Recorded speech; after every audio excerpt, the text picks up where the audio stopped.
Once again, good morning, everyone. Some of you may know me, others may not, but I'm Jeff Todd, Vice President of Marketing and Communications at Wealth. Wealth is the short version for our company. Some of you may know us as WCPD, which is acronym for Wealth Creation, Preservation, and Donation. And I'm excited to welcome you all to the Giving Journey. This is a new and exciting concept for us. And we came up with the idea because we work with financial advisors all across the country. We've been specializing in this structure flow through for 20 years and help thousands of clients reduce their taxes and give more to charity. And yet there are so many financial advisors and accountants that could be taking advantage of this structure and perhaps aren't. Our job today is to offer a very practical way to implement this long-standing tax policy into your day-to-day practice, from soup to nuts, from that first discussion with the client to working with our firm to possibly establishing a donor-advised fund, all the while keeping you center stage as the star of the show for your client. You'll learn how to make a difference for your client in terms of reducing their personal or corporate taxes and become a better advisor in the process. First off, we are joined by Elliot Bourgeois, Senior Manager in the Private Client Group at First Avenue, who will talk about those first conversations around flow-through, common questions, and what it's like actually referring a client to Wealth.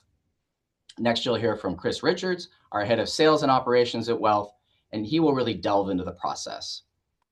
How our firm works hand in glove with advisors and accountants such as yourselves to reduce those taxes safely and effectively.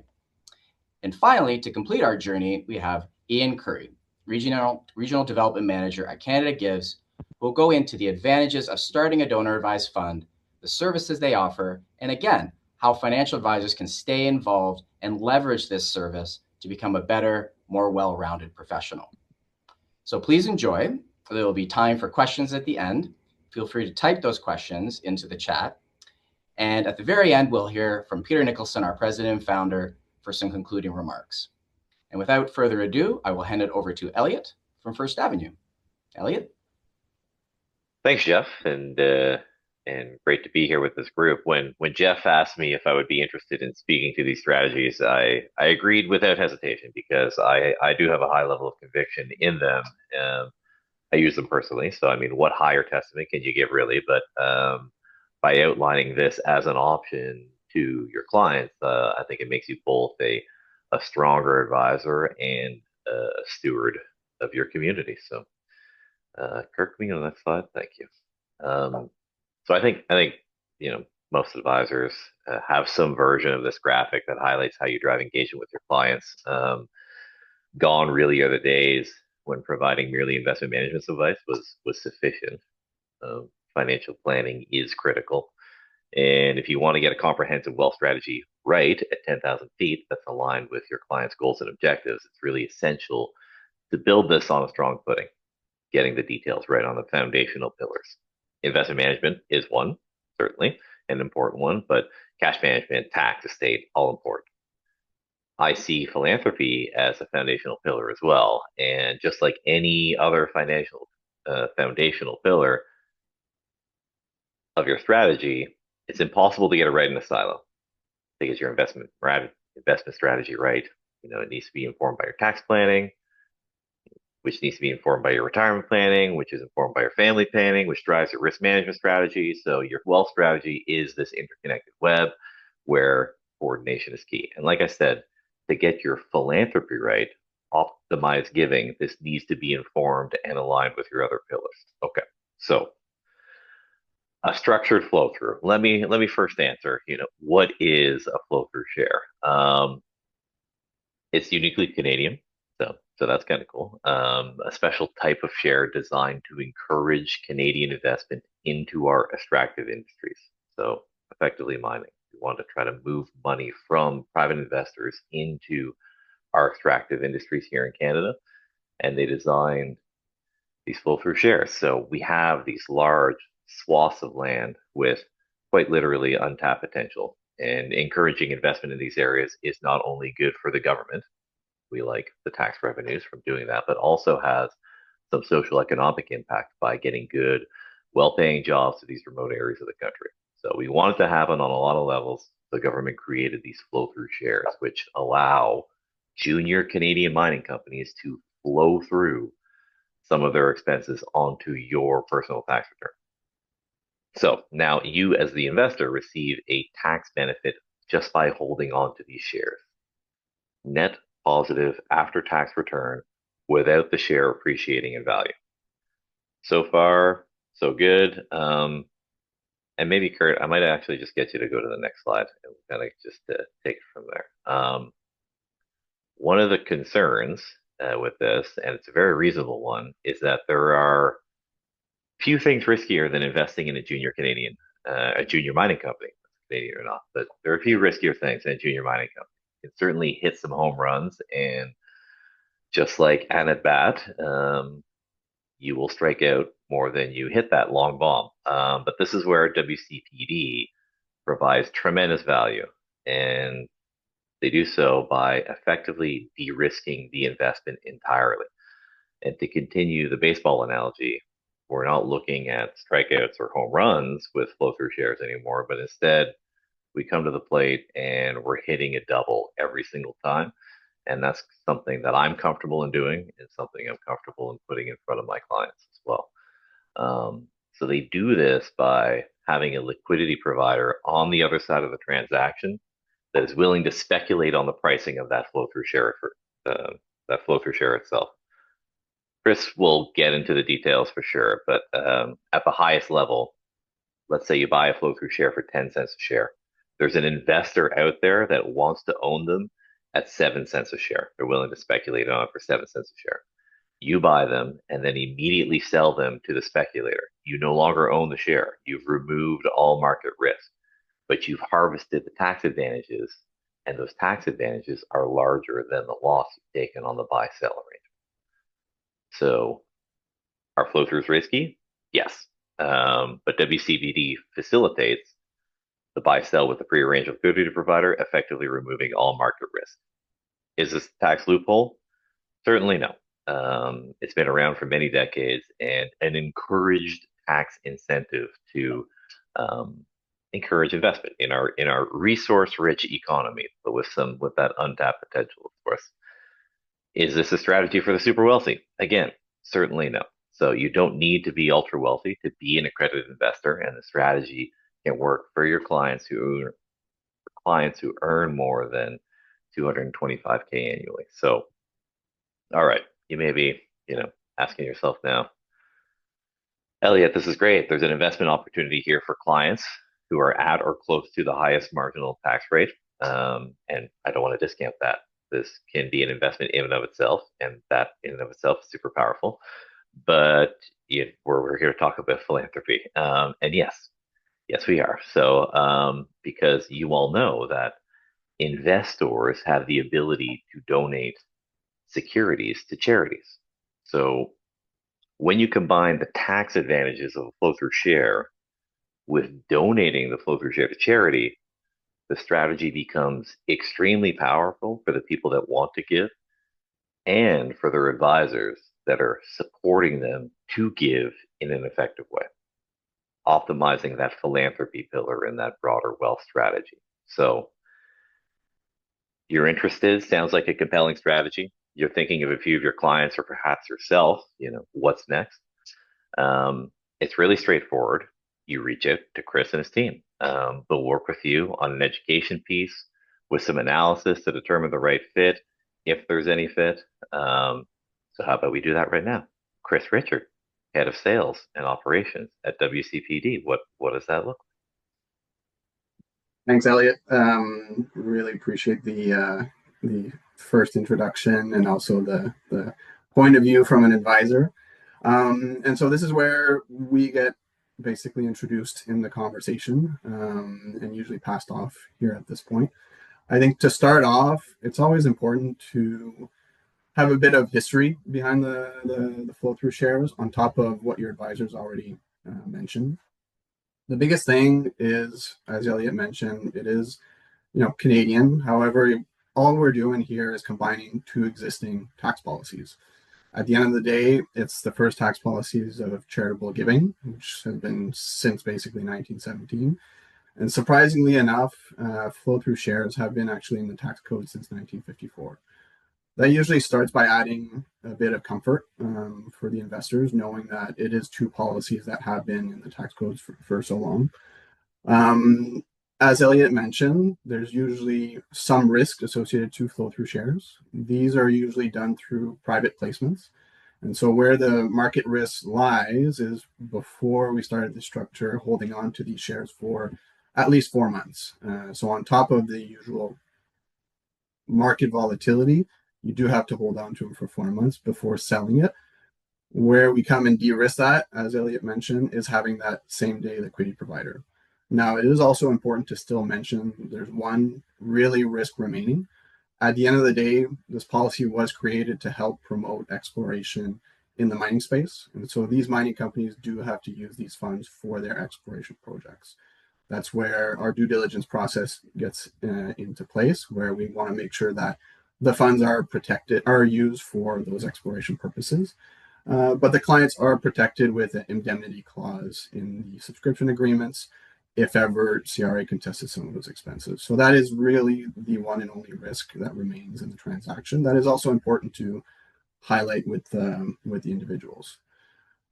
Once we have that conversation, we usually go to the next step, which is to highlight, especially on the philanthropy side, there's 3 or 4 frequently used ways to donate. The first being still cash donations.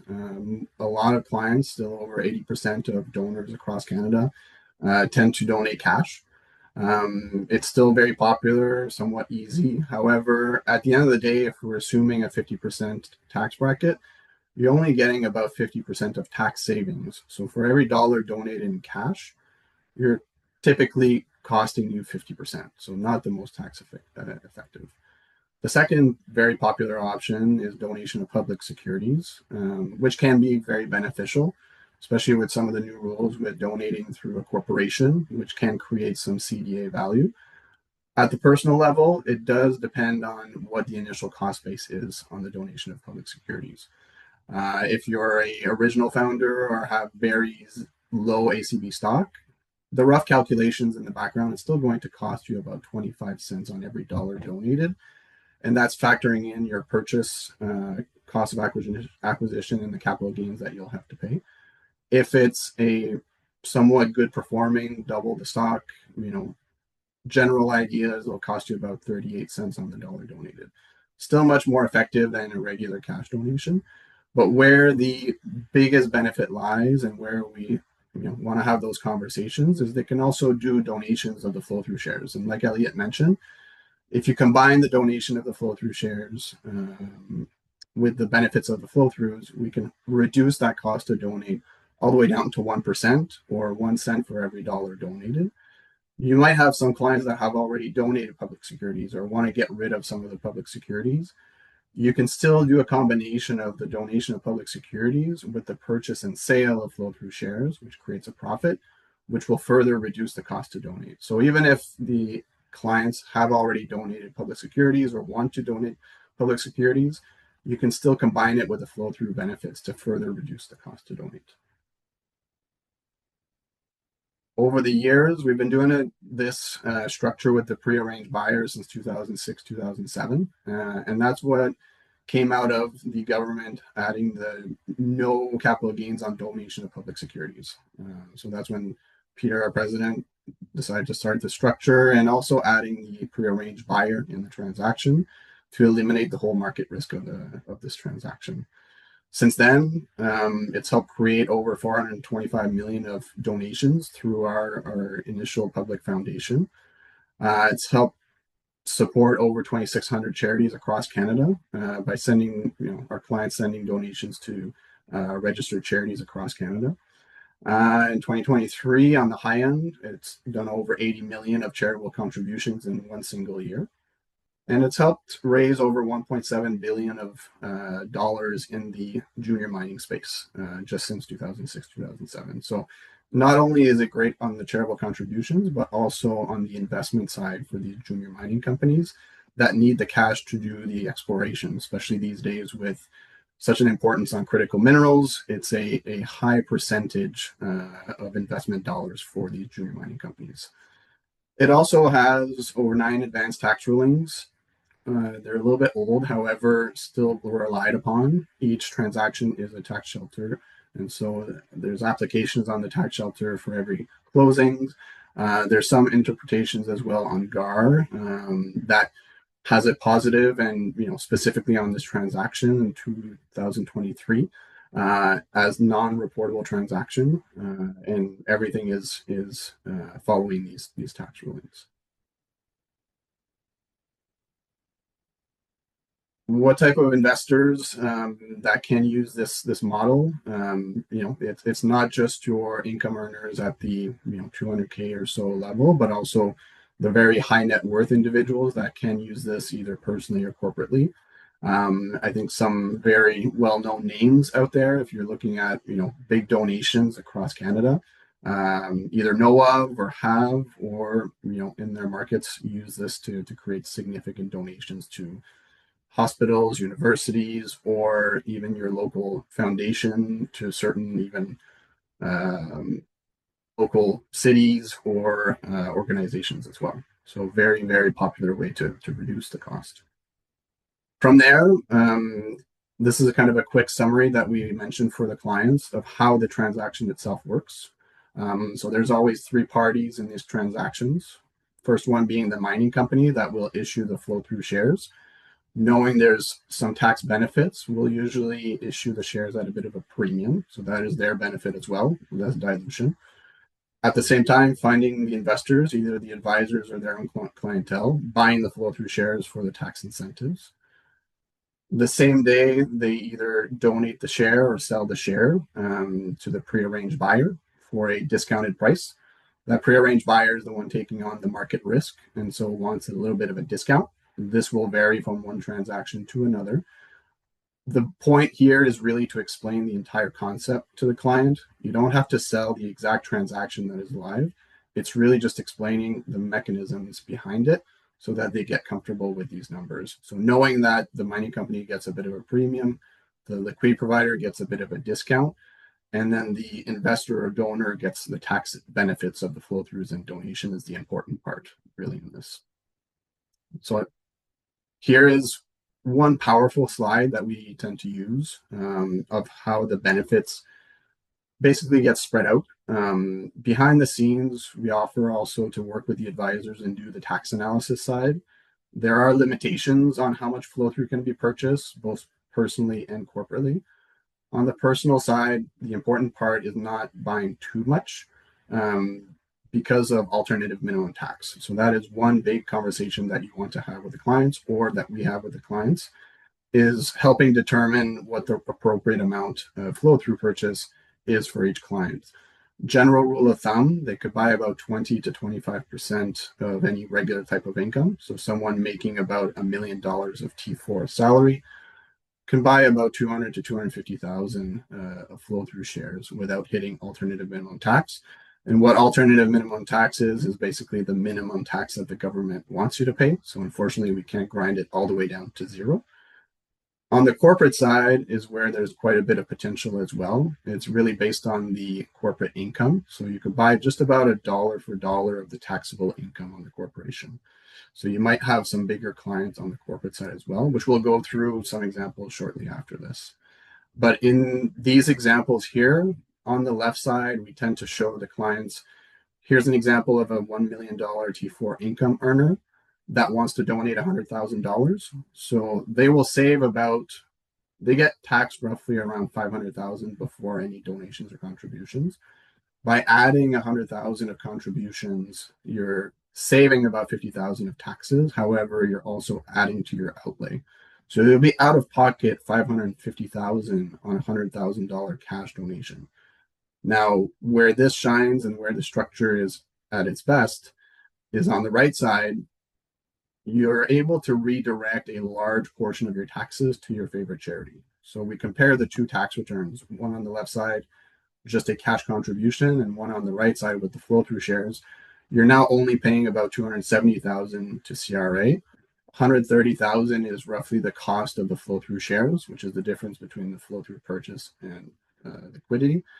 and then 100,000 going to your charity. So you're saving overall 50,000 on your outlay, but you're also more importantly redirecting a significant portion of your taxes that you would have otherwise paid to CRA to your favorite charities. And usually this is a phenomenal example and tool to just high level explain to your donors, which tax return would you prefer in both cases.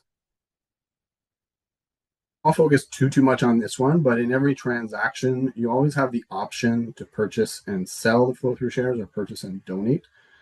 In the option that you're purchasing and selling with no donation component to it, it actually creates essentially a benefit or profit by combining cash back immediately to the individual or corporation and tax savings. And so this is a great tool to add on if the client wants to donate public securities or doesn't necessarily want to donate right away and might want to wait a little bit till later in the year. They can simply buy the flow through shares and sell them, get more cash back, and then potentially look at donating cash later. So it's a great tool for just tax reduction. In a way, I like to usually compare to a bit of your RSPs where the focus is really just reducing taxes, not necessarily the donation component to it. And I'll pass it off to Elliot. We'll do a couple test cases and maybe a bit of history, especially with some of Elliot's clients. Thanks, Chris. And here, and me giving away some of the trade secrets here, but here's a real life example of a conversation I had with a prospect actually. But they which they liked and heard, and then became a client as a result from the conversations that we had afterwards. So I'm sure many of you are at charity events quite frequently, and there are donors there, and you might then ask them at some point during your conversations if they've heard about flow through shares, if they've used them in the past. Oftentimes, the answer is no. And then I would, and they might then ask, what is a flow through share? And that's when you can kind of lean into the strategy as a conversation starter, because you're at the charity event already. And I would then answer by saying that it's one of the tools in our tool belt. A lot of my successful clients, and probably yourself as well, has income that is susceptible to the top marginal rate. When that's the case, using flow through shares, we can help direct 20% of that tax bill to the charity of your choice for near zero cost. And that's one that really resonates because the money's gone, right? It's going to taxes, going to our federal provincial government, or it's going to the charity of your choice. And it might be the charity that we're here to help celebrate. So if you're interested in learning more about this, happy to have a deeper conversation about your specific situation, because of course I love to help the community and helping people support the causes that are important to them, which is what we're kind of here to do as advisors, of course. So let's talk about this example. So easy, we have let's presume, I would then say, let's presume you have $600,000 T4 income. After your various deductions, we have $560,000 taxable. Remove the first tax brackets, and now you have removed the 260,000. So you have $300,000 of income that's susceptible to the top marginal rate. So of the $300,000 susceptible, half of that is gone to taxes. It's slightly more, as we know, but let's say half of that is gone to taxes. So 150,000 is gone. You can give 20% of that, $30,000 of that, to our friends here in Ontario, at least, Mark Carney and Doug Ford, or you can give that to the charity that we're all here to support today for nearly zero cost. That's one that, I mean, if they've heard about flow throughs already, then they might have heard this before or are currently doing it, and that's great. If they haven't, it usually raises eyebrows, and they want to know more about it, and it's an opportunity to have a deeper conversation. So that's when you can, of course, have that conversation and get to know a little bit more about their specific situation. And then once you do, then you reach back out to WCPD, Chris and his team, and then they prepare a client or in this instance, prospect-specific illustration that you can then walk through with them and show them how they've cut a $10,000 check and it felt like they cut a $5,000 check after taxes. Now you can show them how they can cut a $30,000 check and with almost zero cost whatsoever. And what would that illustration look like, Chris? Yeah, so this is where we work hand in hand with the advisors and the clients. As Elliot mentioned, we're using an example of someone making about 600K of T4 income, and where our team in house can help, as well as with the accountants, is helping that determining the optimal amount that they can purchase. So that general rule of thumb of 20 to 25% of the income, we can do an in-house tax analysis. So we'll do a few tax returns. We'll show one tax return with no flow through, and then the other tax return with flow through and donation. So you can compare dollar for dollar and side by side the overall benefits of these flow throughs. So in this example, we are targeting about a $30,000 donation, but we based on the initial investment amount. So in this case, about 125,000 was the initial purchase and outlay for the flow through purchase. So that is roughly the maximum purchase on a T4 income of about 600,000.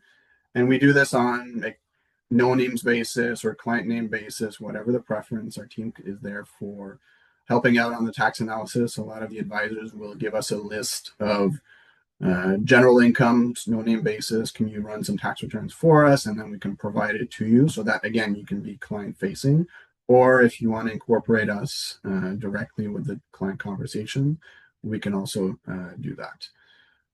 These are what we call our cash flow illustrations. They're usually a 2-page summary. The first page is a very high-level summary of how the transaction works, the purchase of the flow-through shares, and then the subsequent donation or sale, and the combination of all the tax benefits that will reduce the cost to donate all the way down to 1%.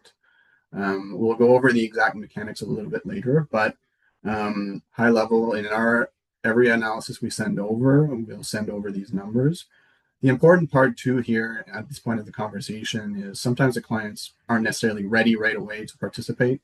It's really having a general conversation of the mechanisms, the numbers, what to expect. Each transaction will fluctuate a little bit here and there.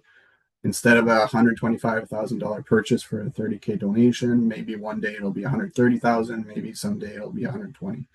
The bigger conversation is just getting them comfortable with the structure, getting them comfortable with what the maximum purchase they can do, and then they'll be ready for the transaction itself. And so talking just around the numbers and how it works is the biggest step, and getting the advisor or the accountant to confirm these make sense.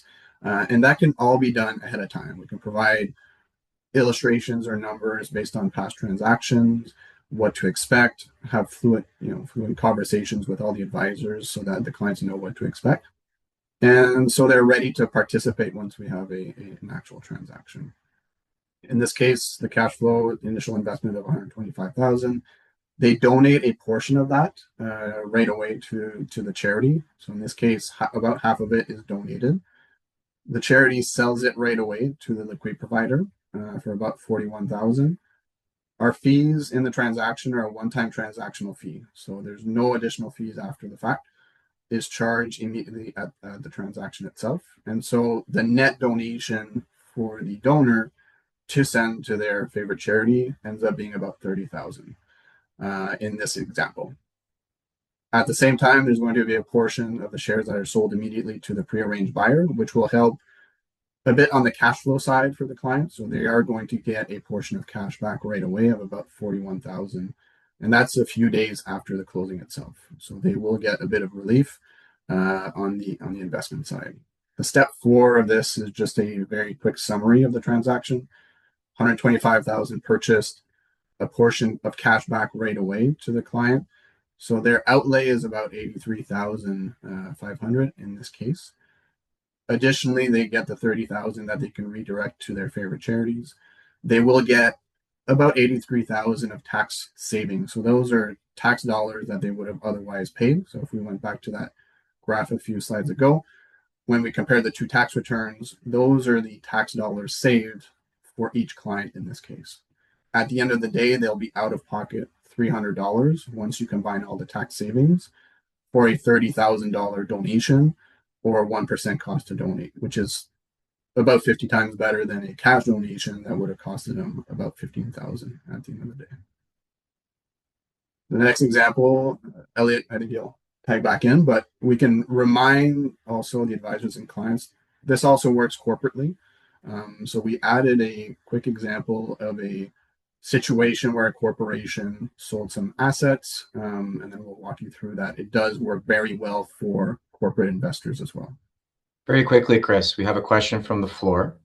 It says it's approximately 30% of the tax that can be redirected to charities of choice of the client in Ontario. Do you have a rule of thumb for clients in Quebec?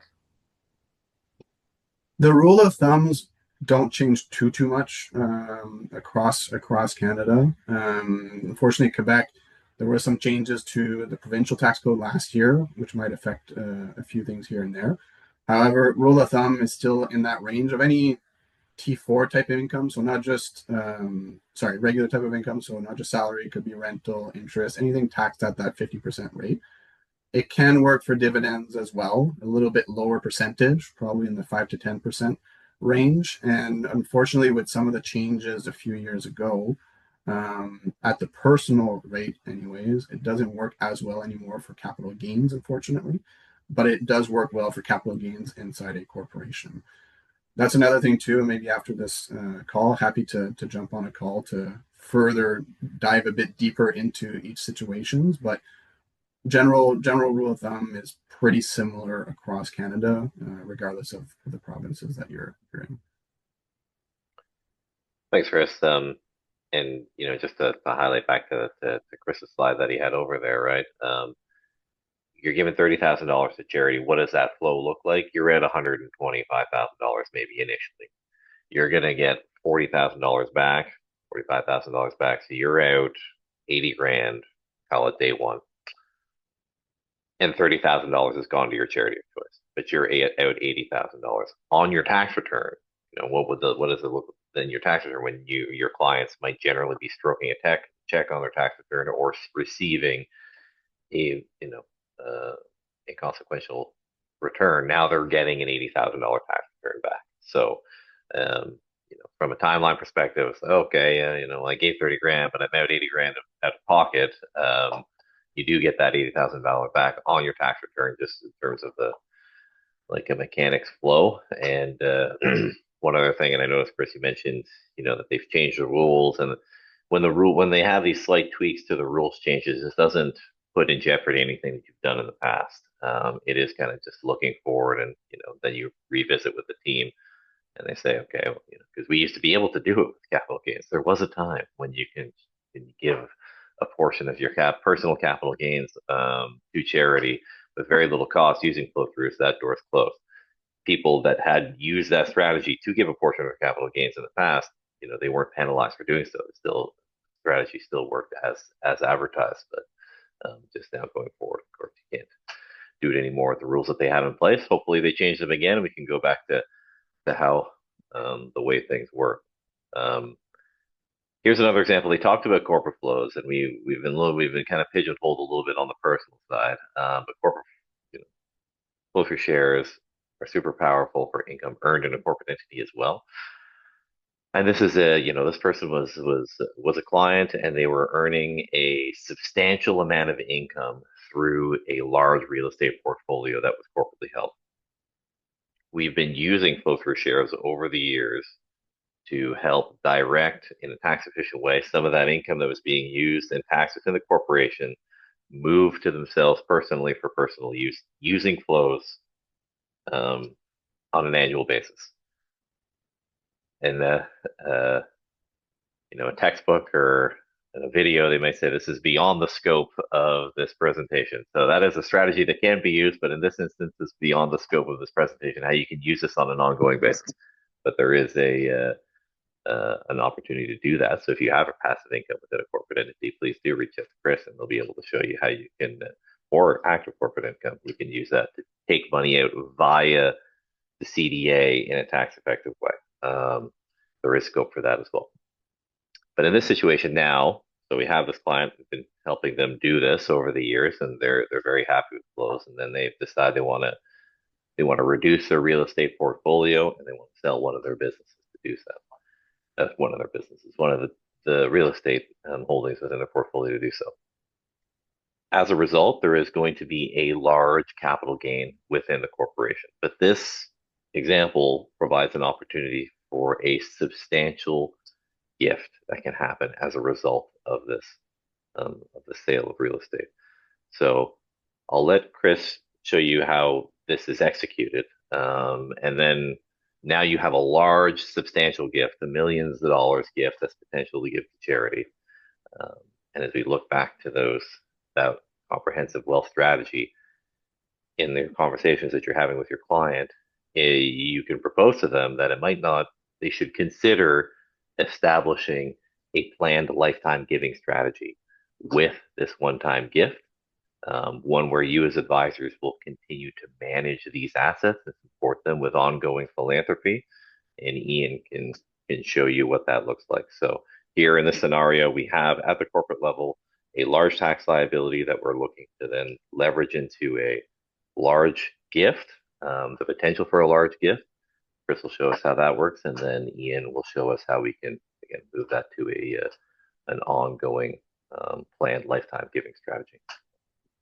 Great, and I know we're going to be pushing on time a little bit, so I'll run through a little bit quicker here. But going back to the example of approximately $6 million capital gain on the sale of the corporation, there's about $3 million taxable income. So that's just about dollar for dollar how much you can buy and flow through shares to help reduce those tax consequences.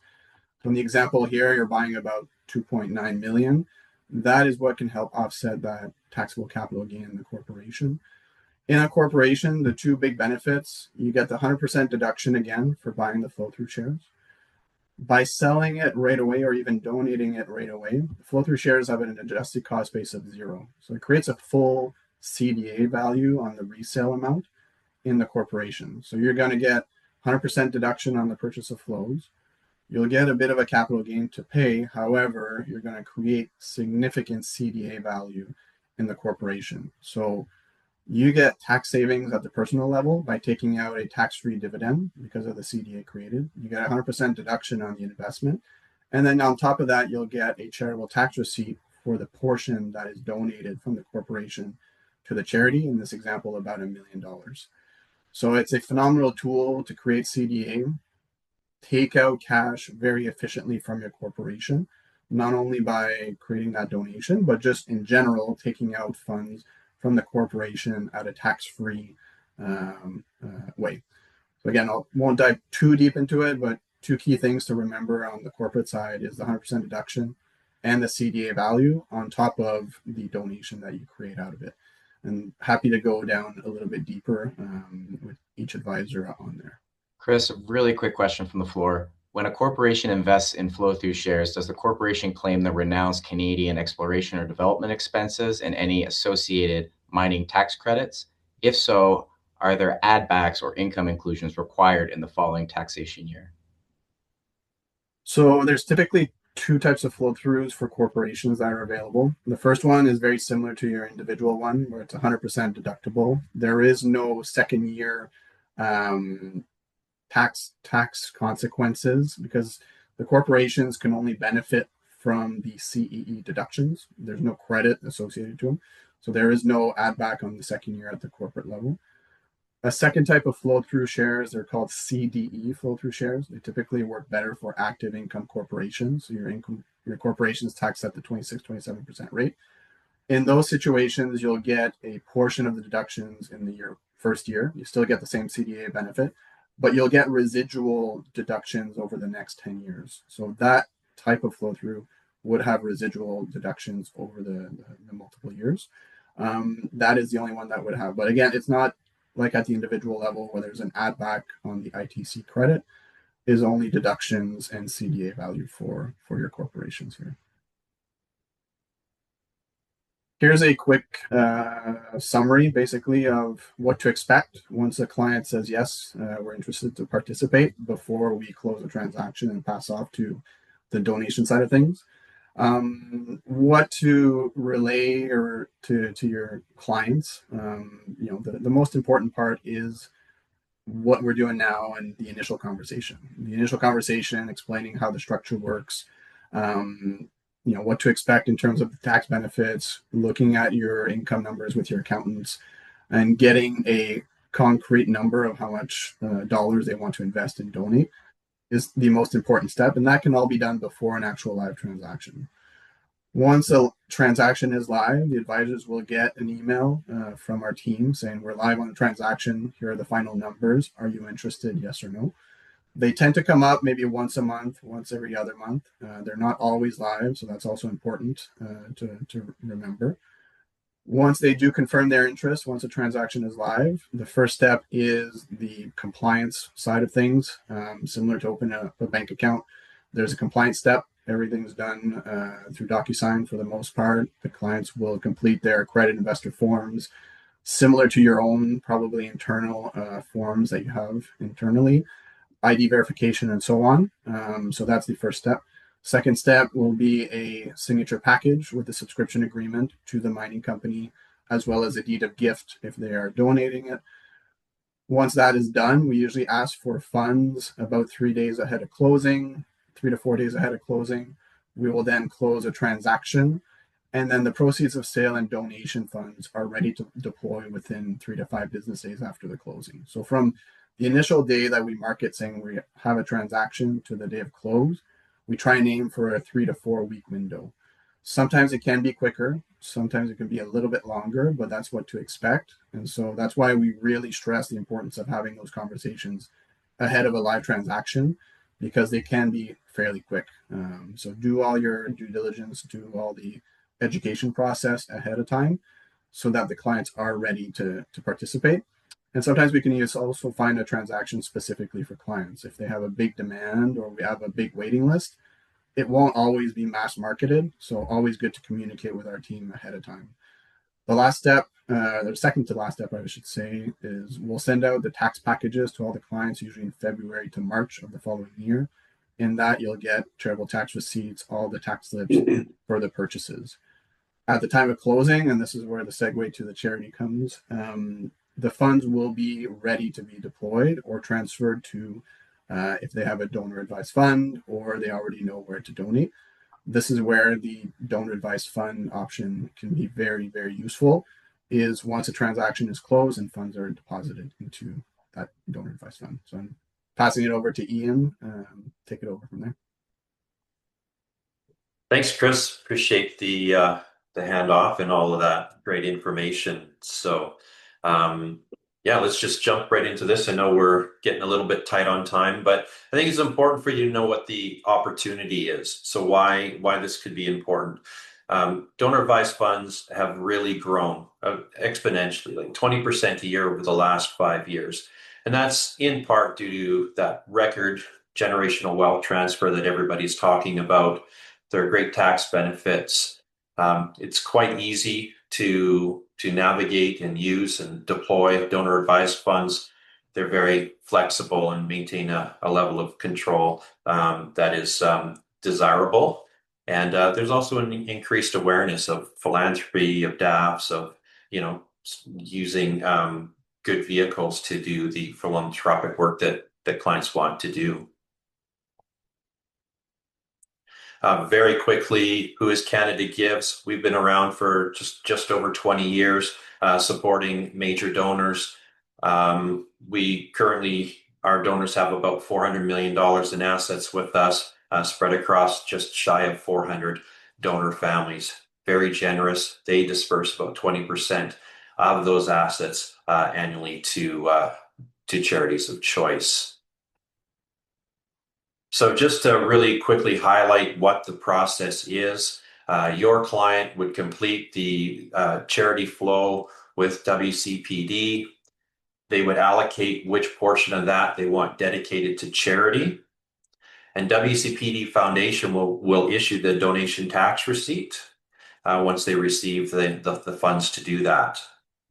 Then at that point, the foundation, through direction from your client, the donor, can send that money, the charitable proceeds as a grant, typically in one of three ways: directly to a charity, directly to a private foundation if they have one set up, or directly to a donor advised fund held at a public foundation.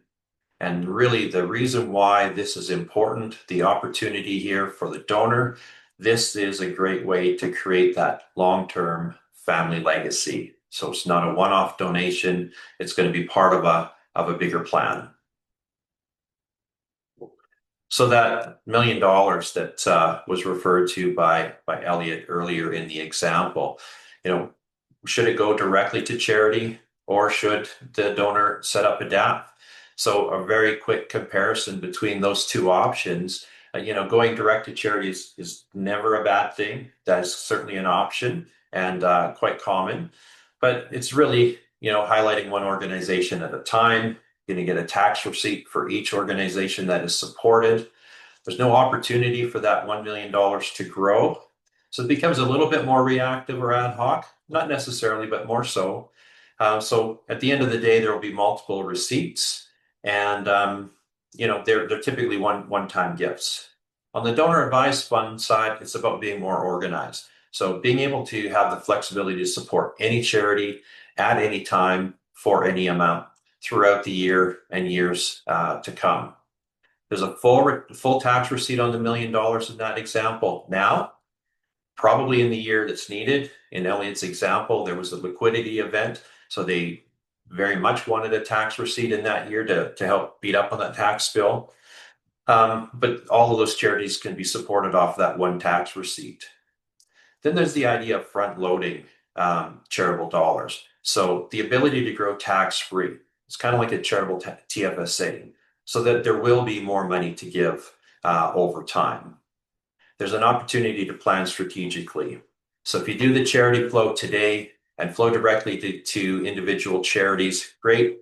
But what if the donor doesn't know which charities they want to support, how much, how often, that type of thing? So there's time to take a pause, think about it, plan, work with a team like Canada Gives to put that strategy in place and get that strategic giving plan in place. That one tax receipt, for example, if it couldn't be used in that liquidity event in 1 year, unused credits can be carried forward up to 5 years. So this is that idea of being more strategic and front loading the charitable capital to some degree. And even if you can't use it all up, it can be carried forward. So this is that lasting family legacy. This is an opportunity to provide some successors to that giving. So if the original donor is no longer with us, the succession can kick in.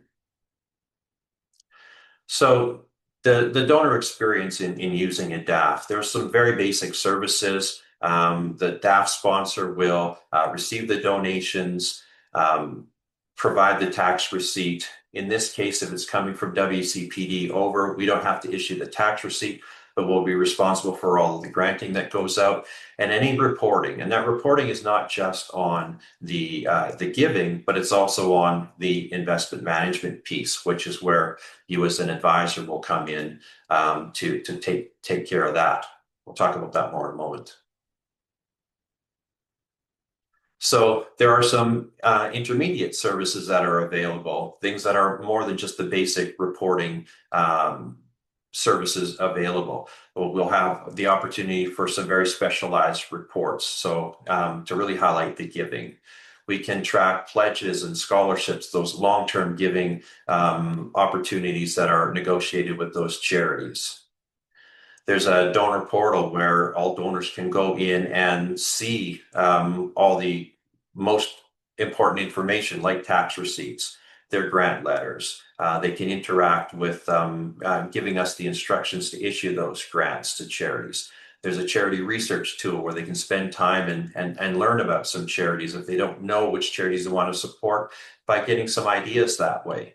And every time we send a grant to charity, we send a cover letter, we call it grant letter, that can be customized so that you as a donor can provide some information to that charity that might be specific to a cause or something that they're doing there. But it also could be something that is a bit of the legacy piece in memory of somebody for a particular reason that you want to support that particular charity. Then there's the high impact side of things where you really want to customize the giving that you're doing. So this could be developing websites. This could be negotiating multi-year pledges. This could be involving multiple family members, particularly next generation family members, which you as an advisor should find very valuable. This is an opportunity to meet them, to interact with them, to provide an opportunity to get a relationship with that next generation, and maybe future dollars will continue to be managed by you and your firm. So there are lots of ways to really customize the giving that's being done for the family with the generous proceeds. So as an advisor, it's really important to know that you are involved, you can be involved with the charitable assets once they've been donated and once they've been put into the donor advised fund. Through the investment policy, you will have the opportunity to manage money how you're comfortable and how you're used to doing, and also how the donor family is used to you managing that money. So the ability to use short-term and long-term investments, equities, fixed income, and even to some degree, some liquid alternative investments. On the next slide, that mix changes a little bit on larger accounts. So as the accounts go larger, the opportunity to have some less liquid alternatives. So potentially, those real estate and infrastructure type things and others that, maybe will take place of fixed income or take place of some of the equities. So the way you manage money for the family is absolutely the way the charitable assets can be managed going forward. This allows you the opportunity to see assets donated, but not necessarily leave your investment management, leave your book. These are assets under administration for a longer period of time.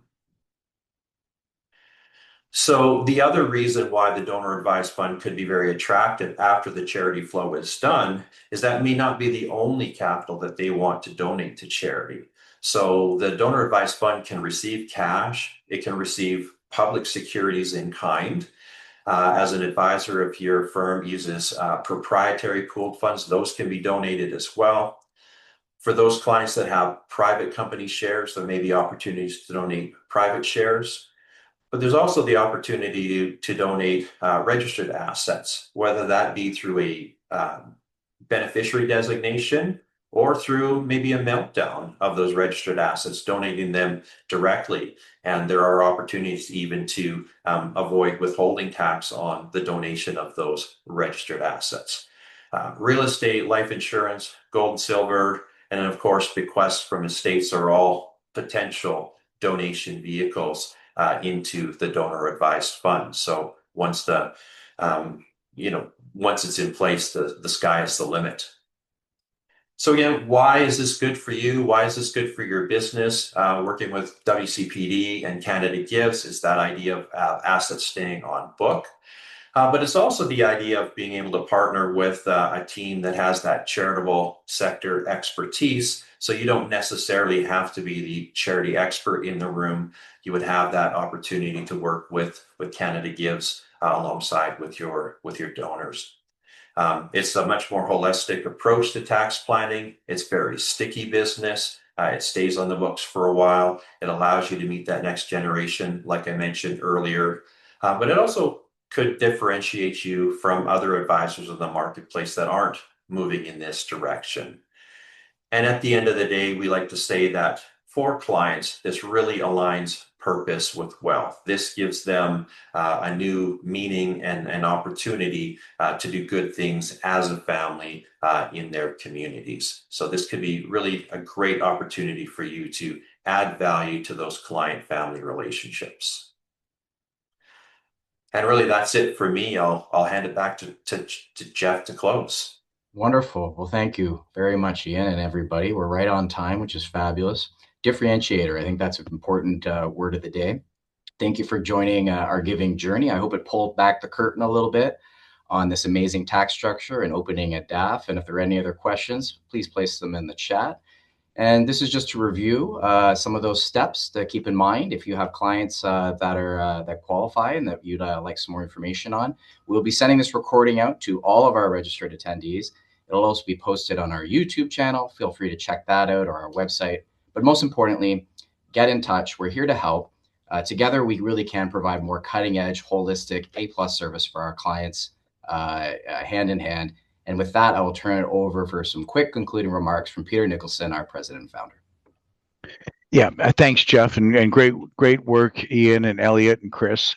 So I'm the CEO founder of Wealth. I've been in the business since 1987. And let me just wrap up with my views of being in this financial advice business for 38 years. This is the best door opener that I have ever seen in my whole career of reaching those clients you wish to have. These are the billionaires, the centimillionaires that seem to always be out of reach. With this product, I went from no billionaires to about a dozen. And we probably have about 100 that are making over, that have assets of over 100 million. Now, we're focused on high tax for sure, but you can get these terrific clients. And as Ian said, we love to do the philanthropists. You don't have to give this to charity, but working with a philanthropist, these are your leaders in your community. They're terrific people. And by definition, they are the best for financial advisors because they have too much money. That's why they're giving it away. That's what makes them excited now. So this is the perfect plan for that. I can also tell you that there's 350,000 Canadians that qualify for this product that make over $300,000. 300,000. There's probably about 500,000. That's from Statistics Canada. They make over 225. Our firm only has about 2,000 to buy annually, repetitive client business. We have 3 other competitors, so it's just a niche of a niche in this business across Canada. Between all of us, 4 of us, there's about 5,000 Canadians. Divide that by 350,000 Canadians, you're at 1.5% market penetration. 98%. 0.5 have never heard about it or have never implemented. So it's wide open for you here on this call to go out. Now, why has it happened that way? It's because we haven't had significant sums of liquidity providers. They're the ones that de-risk it. They're the ones that could have a bad return. Our clients get a guaranteed type of return. So the good news, though, is from 2011 to 2025, pretty well August, we didn't have enough liquidity providers. We had plenty of people on the front end. Now we need your help more than ever. We have about 100 million of new liquidity provider products that we need front end work with. And that's because we can't thank Donald Trump for much here in Canada, but he did send the gold prices through the roof, and everybody knows what a critical mineral is. So we have product for you to share. And I guess I'll wrap up with our firm. Why choose us over our 3 competitors? Well, we've got 3 claims to claim. Our firm was the first to do the first deal in 2006 when Stephen Harper changed the law to help donations of public securities. We've done more transactions than anyone else. That's closed deals of flow-throughs of about 840 closed deals over that 20-year period. And we've done the largest. That was with Skeena, 4 corporations. We did $100 million in one transaction. And just to wrap up, I mean, I've done this presentation with the team thousands of times. You've got 3 main objections, and you might be feeling this as well. Too good to be true is the first one that comes up. And I can assure you, it is not too good to be true. It is true. And you can quickly see from all the material that we can provide you, it is true and real. Secondly, and then thirdly, they come together. Why isn't everyone in Canada doing this? And why haven't I heard about it before? And those 2 reasons, they come because we haven't had billions and billions and billions of dollars of product to do this. We have roughly about $1 billion to do for the whole market. And until we had this extra amount of liquidity providers, thanks to Donald Trump, now we can expand even greater. So, and by all means, DAFs, I think they're a terrific way to build your product. I mean, you got to get into philanthropy, people. It is the future. It is the area that you want to go. It's just in that transitional between the families. So I can't speak highly enough about getting into structured flows. It complements your assets under management. It complements your life insurance and disability sales. It's a terrific tool. And of course, I'm highly biased, but hopefully we'll hear more from you. So thanks for the time. And Jeff, you want to just finish off? And that's it. We're almost right on time. Thank you very much, everyone. We look forward to hearing from you soon.